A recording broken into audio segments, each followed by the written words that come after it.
Social media અને technical યુગમાં લોકોને દરરોજ 1.33ના કમ્પાઉન્ડિંગ વ્યાજ સાથે માત્ર 54 દિવસમાં રોકાણ બમણું કરવાનું લોભામણી લાલચ આપી કરોડો રૂપિયાની છેતરપિંડી કરનાર આરોપીની સુરત શહેર ક્રાઇમ બ્રાન્ચે ઝડપી પાડ્યો છે. બીજી વેલ્થ શેરિંગ નામની કંપનીએ રોકાણકારોને કહ્યું હતું કે રોજિંદા 1.3%ના ચક્રવૃદ્ધિ વ્યાજ હિસાબે 54 દિવસમાં મૂડી 2 ગણી થઈ જશે. ઉપરાંત 5 નવા આઈડી જોડનારને લેવલ 1માં $100 કમિશન અને ત્યારબાદ દરેક નવા લેવલ સાથે વધતું કમિશન આપવાની લોભામણી ઓફર કરવામાં આવી હતી. આ MLM પિરામિડ સ્કીમ હતી, જેમાં નવા રોકાણકારોના પૈસા જૂના રોકાણકારોને વળતર તરીકે આપવામાં આવતા હતા. શરૂઆતના રોકાણકારોને થોડા સમય લાભ મળતા, પરંતુ જેમ જેમ ચેન આગળ વધતી, નવા સભ્યોની સંખ્યા ઘટતા મોટાભાગના રોકાણકારોની મૂડી ડૂબી જતી. સુરત સાયબર ક્રાઇમ સેલને ફરિયાદ મળતા તપાસ હાથ ધરી અને આરોપીઓને ઝડપી લીધા છે.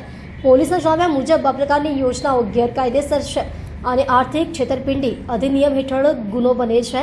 પોલીસ અપીલ કરે છે કે ગેરકાયદેસર રીતે વધારે વળતર આપતી કોઈ પણ યોજનામાં રોકાણ કરતા પહેલા સેબી અથવા ડિપાર્ટમેન્ટ ઓફ કંપની અફેર્સ પાસે તેની નોંધણી અને માન્યતા ચકાસી લો. લાલચમાં ન આવતા તાત્કાલિક સાયબર ક્રાઇમ હેલ્પલાઇન પર જાણ કરો.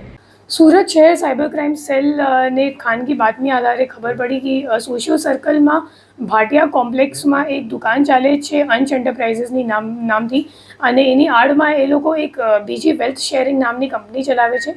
અને આ કંપનીમાં એ લોકો DSG એક્સચેન્જ, જે ઇન્ડિયામાં RBI દ્વારા ઓથોરાઇઝડ કે સેબી દ્વારા ઓથોરાઇઝ નથી, એવી એક સ્ટોક એક્સચેન્જ કે ક્રિપ્ટો એક્સચેન્જ નામની એક એ લોકો ખોટી લિંક બનાવીને જે ઇન્વેસ્ટર્સ છે એમને પાસેથી રોકાણ કરાવે છે. અને ઇન્વેસ્ટર્સને એવો લાલચ આપવામાં આવે છે કે તમે 300થી 1000 સુધીનો અમેરિકન ડોલરનું ઇન્વેસ્ટમેન્ટ કરશો તો તમને 54 દિવસમાં તમારો જે પૈસો છે એ ડબલ થઈ જશે.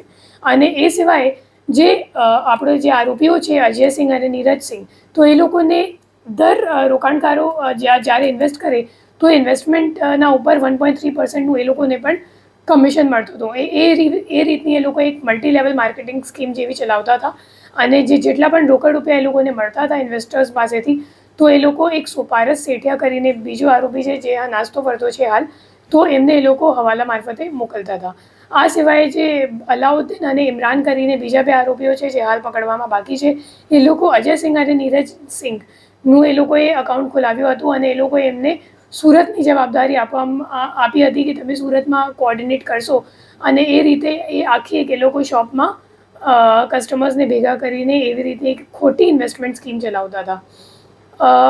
હું મતલબ પબ્લિકને, નાગરિકોને અપીલ કરવા માગું છું કે અગર તમને કોઈ પણ એવી રીતની અનઓથોરાઇઝડ એક્સચેન્જ ખોટી લિંકો અગર મળે અને સામેવાળા તમને એક શું કહેવાય સસ્પિશિયસ લિંક આપે અને એમને કહે કે તમને અહીંયા ટ્રેડિંગ સિગ્નલ આપવામાં આવશે અને એ રીતે તમે ઇન્વેસ્ટ કરશો, તો એવી વાતોમાં આવતા નથી. જે સેબી ઓથોરાઇઝડ બ્રોકર્સ હોય એમની મારફતે જ લીગલ ઇન્વેસ્ટમેન્ટ કરવામાં આવે છે અને એ લોકો ખોટા નહીં હોતા. બીજા જે આવી લિંક એ લોકો મોકલે છે અને સંદિગ્ધ લાગે છે, તો એ બધા મોટાભાગે છેતરપિંડીના હોય છે. અને આગળ જઈને તમે કદાચ 2-3 મહિના સુધી એ લોકો રિટર્ન આપશે અને પછી રિટર્ન આપવાનું બંધ કરી નાખશે અને તમારો આખો પૈસો લઈને પછી બહાર નાસી જશે અને તમને ત્યારે ખબર પડશે કે તમારી સાથે છેતરપિંડી થઈ.